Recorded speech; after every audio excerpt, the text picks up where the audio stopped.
자, 반갑습니다. 소개를 너무 거창하게 해주신 것 같아요. 원래 이 잘한다 데이는 이렇게 꽉 차는 분위기인가요, 원래가? 뭐 대단들 하시네, 다들. 성공하실 것 같습니다. 저는 일단 한 25년 정도 이제 브랜드 전문가로 살았고, 그 외식 쪽에 제가 우리 외식 사장님들 또는 전자민들 강의는 한 12년 정도 한 것 같아요. 네.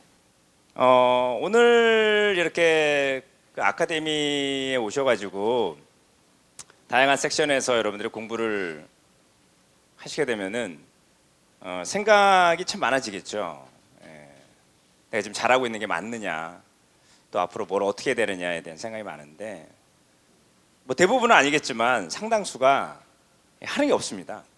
그러니까 생각만 하고 안 한다라는 거죠. 그러니까 이게 문제다.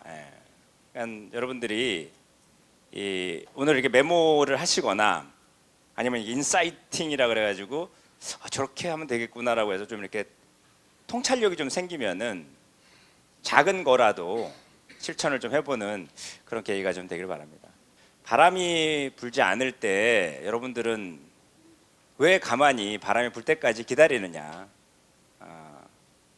바람개비를 들고 뛰면은 당신의 바람개비는 돌아갈 거다, 이런 얘기를 좀 합니다. 저희 외식의 그 현실에 가장 맞는 그런 구절이 아닌가 생각이 좀 됩니다. 여러분들이 조금 그 매출이 주춤하거나 뭔가 좀 도약을 해야 되는 상황이라면 경기가 좋아지기를 그냥 앉아서 바라지 말고 움직여 보시는 것도 좋지 않을까라는 생각을 합니다. 움직일 때 여러분들이 갖춰야 되는 이 심리적인 자세가 바로 포로의 자세를 가질 것이냐 아니면 프로의 자세를 가질 것이냐에 달려 있는 것 같아요. 그러니까 포로는 상당히 수동적인 거거든요. 그러니까 누군가가 이렇게 시켰을 때 움직이는 게 이제 포로고, 프로는 자발적 능동적인 거죠. 결국 이 잘한다 데이에 모이신 이 외식계의 그 사장님들은 대부분 다 프로가 아닌 프로의 마인드를 좀 장착하시기를 바랍니다. 코엑스 파르나스몰에 지금 설치가 되어 있는 대형 책꽂이죠. 사실 저 책꽂이 위에 디스플레이 되어 있는 저 책은 꺼낼 수도 없죠. 저거는 그러면 책꽂이로서의 기능성은 없는 거거든요. 근데 왜 저렇게 13m짜리 대형 책꽂이를 그 중심부에 설치해 놨을까를 여러분들이 생각해 보면은 지금의 외식의 고객들이 무엇을 원하는지랑 연관성이 있게 된다라는 페이지입니다. 결국 이 13m에 상당하는 책꽂이를 3개 만들었던 이유는 와서 사진 찍으라는 얘기죠. 그러니까 여러분들이 지금 브랜드 마케팅에 관련돼서 잊지 말아야 될 것은, 지금 이 시대의 마케팅의 포인트는 한마디로 얘기하면 사진이다라는 거예요. 사진이 찍혀야 여러분들의 홍보 비용이 없을 수 있다라는 얘기입니다. 결국 사진이 찍히는 브랜드들은 소비자들이 여러분의 브랜드를 홍보해 주죠. 그러니까 그 구도로 빨리빨리 여러분들이 쉬프트 해야지만이 외식 업계에서 큰 비용 들이지 않고 석세스 스토리, 위닝 포뮬라를 만들어낼 수 있다라는 사실입니다. 사진 한 장의 효과, 그것도 중요한 얘기합니다. 자판기 카페의 오피셜 인스타그램에서 사진이 나오는 거는 효과가 없다라는, 이해관계가 없는 제3자, 누구예요? 나의 지인 또는 내가 팔로우하고 있는 그 사람이 아무런 의도 없이 올리는 사진 한 장에 우리는 기대 심리를 갖게 된다. 그러니까 이게 의도가 없어야 된다는 얘기. 저거 홍보구나, 저거 마케팅이구나. 그럼 우리는 뭐가 생깁니까? 반발 심리가 생기죠.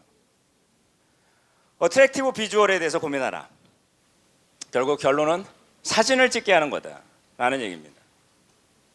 사진을 찍게 만드는 그 순간이 바로 여러분들한테 상당히 중요한 순간이다 라는 얘기인 거죠. 이 스타벅스가 기존 브랜드 매뉴얼에 없었던 그런 점포를 임대했고 그 점포에 새로운 버전의 스타벅스를 오픈했죠. 그게 교토의 니넨자카에 설치가 된 100년 된 가옥 임대해서 거기에 스타벅스를 푼 건데, 사실은 모던한 이미지를 추구하고 있었던 스타벅스는 저런 데 들어가면 안 됩니다. 저게 들어간 이유는 뭘까요? 독특한 매력의 교토 스타벅스가 생겼기 때문입니다. 이 스타벅스의 내부가 이렇게 생겼다 그러면 여러분들은 이게 스타벅스인지 천년 찻집인지 의문이 들죠. 이 언터깃이라는 브랜드는 스타트업 기업으로 출발을 해서 지금 약 2,500억 원 상당의 기업 가치를 가지고 있는데, 차별 포인트는 딱 하나입니다. 남자들한테 제시한 거죠. 옷을 입을 때 셔츠를 바지 속에 넣어서 입지 말아라. 특히 넥타이를 매지 않으면 무조건 셔츠는 바깥으로 꺼내 입어라. 그런데 그 셔츠의 길이가 중요하다라는 얘기죠. 많은 남성분들도 이렇게 셔츠 살 때 이 꺼내서 입으면 조금 약간 바보 같기도 하고 넣어서 입으니 배가 드러나고 고민한 적 좀 있죠. 이 원터깃이라는 브랜드가 그 정확한 스탠다드 길이감을 제시한 브랜드입니다. 그리고 사실은 정답 아니죠. SNS로 설문조사한 겁니다. 누구한테? 여성들한테. 어떠한 길이감이 가장 당신의 남자친구가 셔츠를 입었을 때 멋있게 느껴지나요? 라고 물어봤고, 거기에 많이 답변이 된 게 벨트와 자크 밑단의 중간, 그 위치가 가장 간지나는 선이다 라고 얘기를 했습니다. 공유, SNS, 그런 단어가 지금 외식 마케팅에서 중요한 겁니다. 딥체인지를 제안하는 바입니다. 이제까지 주방에서 여러분들이 승부를 걸었다면 이제 주방 밖에서 승부를 걸었으면 합니다. 저는 그 전략을 브랜드 텔링 전략이다 라고 얘기를 하고 싶은 겁니다. 외식 브랜드는 이제 브랜드를 고객과의 연애의 관점에서 다시 리셋하고 브랜드 텔링을 통해서 브랜드 밸류를 높이면 고객들이 찾아와서 여러분들의 매력 포인트를 사진으로 담아서 자신들의 지인에게 자신의 노력으로 자신의 시간을 투자해서 알려줄 것이다. 이제 이런 구도가 제가 얘기하는 21세기 외식 산업의 브랜드 텔링 전략인 거죠. 여러분들도 다 연애를 해보셨으면 아시겠지만 연애에서 가장 중요한 것은 대화입니다. 대화가 통하지 않으면 오래 만날 수가 없죠. 브랜드도 계속적으로 단골 고객들이 여러분들의 브랜드를 사랑하고 찾아오게 만들기 위한 것은 바로 스토리, 어떠한 매력적인 스토리를 가지고 있고 그 스토리와 렐러번스가 있는 비주얼 자산이 있느냐, 그게 바로 석세스 포인트다, 그런 얘기인 거죠. 제가 얘기하는 외식 브랜드는 이렇게 세 줄로 요약이 가능할 것 같습니다. 존재의 이유가 있어야 되고, 널리 사랑을 받아야 되며, 의미 있는 대상이 돼야 된다. 그냥 단순하게 내가 배가 비었을 때, 배가 고팠을 때 찾아가는 그러한 식당이 아니라 나에게 있어서 여러분들의 외식 브랜드는 존재의 이유가 반드시 있어야 되고, 만약에 내가 자주 찾던 그곳이 이사 가거나 없어지면은 엄청 아쉬워해야 되고, 그죠? 사랑을 널리 받아야 되고 의미가 있는 대상이 되어야 된다. 역으로 얘기하면 여러분들은 여러분들의 브랜드를 이렇게 만들어야 된다는 얘기입니다. 그래서 제가 제시하는 브랜딩은 이렇게 요약될 수 있다는 거죠. 평범한 것이 여러분들의 고객에게 비범하게 만들어지는 과정이다라고 이해해라. 그 중간에 여러분들이 마련하는 하이 밸류가 계속적으로 추가되는 거예요. 결국 여러분들은 만들어낸 하나의 컨텐츠나 하나의 시그니처 메뉴 가지고 몇 년을 지속하면 안 된다라는 결론이죠. 진화해야 될 것이다 라는 얘기입니다. 브랜딩은 좋지 않은 것을 좋아 보이게 만드는 것이 아니라 좋은 것을 더 좋아 보이게 만드는 것이다. 여러분들은 절대로 만점짜리 점포를 운영할 수가 없습니다. 반드시 다른 점포에 비해서 조금 모자라는 점이 있겠죠. 그거를 개선하지 말라라는 게 저의 얘기입니다. 다른 점포가 가지고 있지 않은 나만의 독특한 매력에 날만 갈면은 그 매력 때문에 고객들은 찾아오게 되고 그 매력 포인트를 사진으로 찍어서 단 1원의 영업 비용을 받지 않은 채 여러분들의 브랜드를 홍보하고 다닐 것이다 라는 개념인 거죠. 바로 이게 21세기 외식산업 브랜드의 잊어서는 안 되는 중요한 메시지인 것 같습니다. 그래서 중요한 게 바로 어트랙션이라는 키워드인 거죠. 스스로에게 한번 반문해 보시기 바랍니다. 여러분들의 지금 점포 브랜드는 어떠한 어트랙션을 가지고 있는지.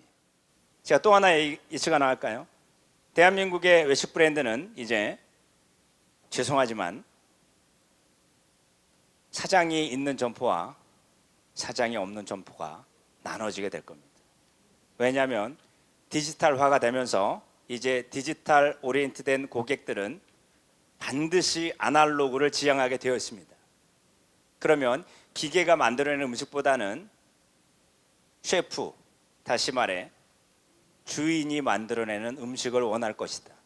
그리고 음식만 원하는 게 아니라 그 주인의 정까지 원할 것이다 라는 거죠. 여러분들은 이제 그냥 마케팅이 아니라 고객의 마음을 사로잡는 마법 같은 마케팅을 펼쳐야 된다라는 얘기인 거고, 그 공식은 바로 매력에 달려 있는 거죠.